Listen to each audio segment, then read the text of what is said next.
Tarcisse Hope Ministry TV ni umuryango washinzwe ugamije gufasha abakene, imfubyi n'abapfakazi batagira kirengera, abana baba mwibarabara, abasangwa butaka, abarwariye mu bitaro ndetse n'imfungwa.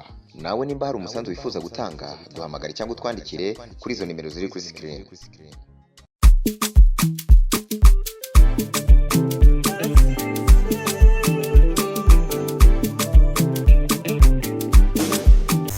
Mwaramutse cyangwa mwiriwe bivana mu dukurikirana muherereye, tugarutse mu gice cya gatatu. Nta byinshi tuza kuvuga, tugomba duhimbaze kiganiro cyake nyene no guhimbaza no gutazira. Turacari babane nyene turahinduka, iguretse gusa ko wamutumire twari duvize wa mushitsi twari kwa mu gice cya mbere n'icya kabiri asize inzira amavuta. Tumwipfuriza urugendo rwiza no gutaramukiriza abo agiye kure, ariko vuba azoba yagarutse kugira ngo tumure dutaramane. Reka tuje tugira ko rero no mwanya tushikirize Iva muri kino gice cya gatatu, atuyobore mu ndirimbo yaduteguriye. Iva, tukuramutse. Ndabaramukije amahoro y'Imana. Meze neza? Ndashima wenda. Ego, reka tuje tuga kano kanyu gakoreshe mu kuyobora kino gikorwa cyo mu gice cya gatatu cyo no munsi. Murakoze cyane.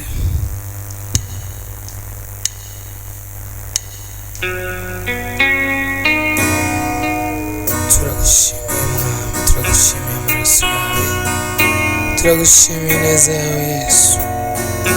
Reka Mwami, naba ari twebwe izina ryawe ricigwe hejuru Mwami, izina ryawe ari ryo rija mbere Yesu. Uzokoze Mwami, twasama bari we wivugira, uzokoze mushobora byose, uzokoze Mwami.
yawe twaboneye ibyishimo.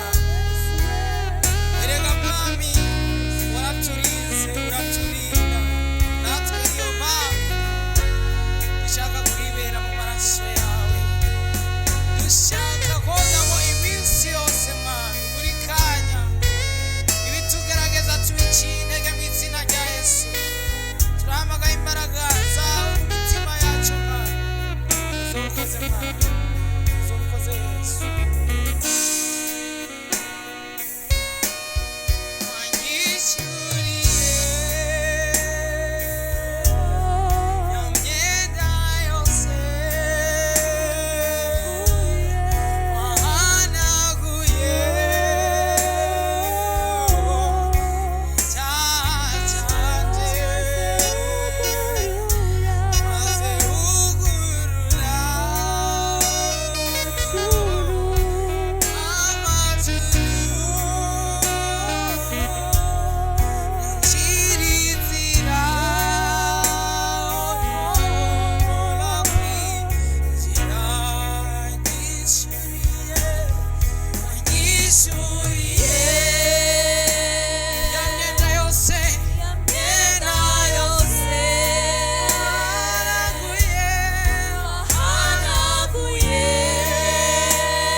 aringa ati Imana naba ari twebwe papa ati Imana naba ari twebwe ariko izina ryawe rishingwe hejuru papa twona tudashoboye nukuri twona tudashoboye ariko ijambo rigira tumushoboze turakwinjiza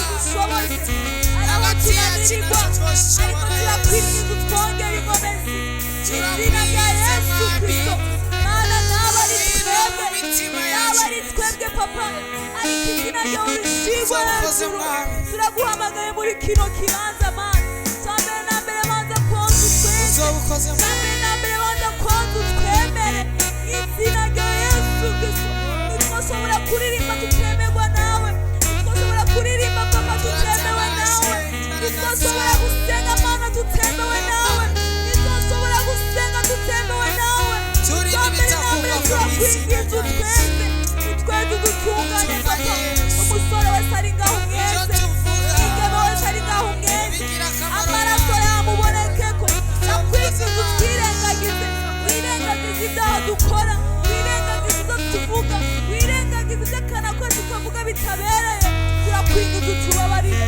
mpamvu tubana natwe mpamvu tutugirira neza hezagira umuntu wese ariko aradukurikirana izina rya Yesu Kristo mpamvu twongere yandi mavuta mpamvu dushitse kure mpamvu duhe kugerera kure izina rya Yesu Kristo uyu munsi turagomba kubona ibidasanzwe uyu munsi turagomba kubona Imana izina rya Yesu Kristo haleluya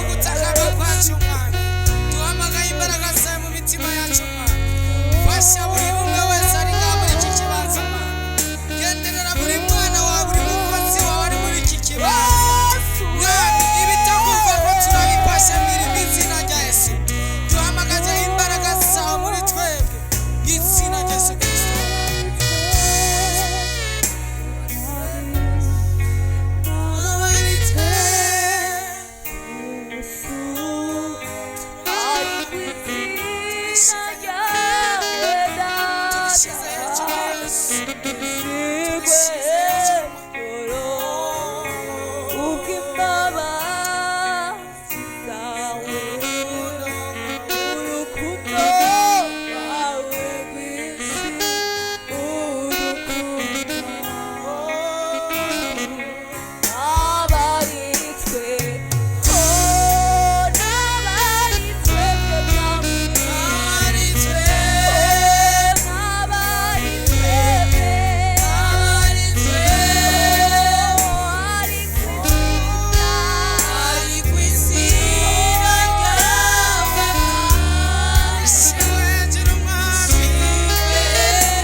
nuko ntabe ari twebwe ariko izina ry'Uhoraho rihabwa icubahiro n'ino ndirimbo je dusozera ko kino kiganiro cacu cuno munsi dushimire mwebwe mwese mwadukurikiranye ariko kandi dushimire na runo rwaruka turi duteramanye inyuma ya kamera Rewizo B kuri Migoni Protect turakingiwe twese hamwe tuduza ibiganza tuyipfuriza kubana nyamugira ibihe byiza aho muherereye hose bye bye. Tarisisi Hope Ministry TV ni umuryango washinzwe ugamije gufasha abakene, imfubyi n'abapfakazi batagira kirengera, abana baba mwibarabara, abasangwa butaka, abarwariye mu bitaro ndetse n'imfungwa. Nawe nimba hari umusanzu wifuza gutanga duhamagare cyangwa utwandikire kuri izo nimero ziri kuri screen.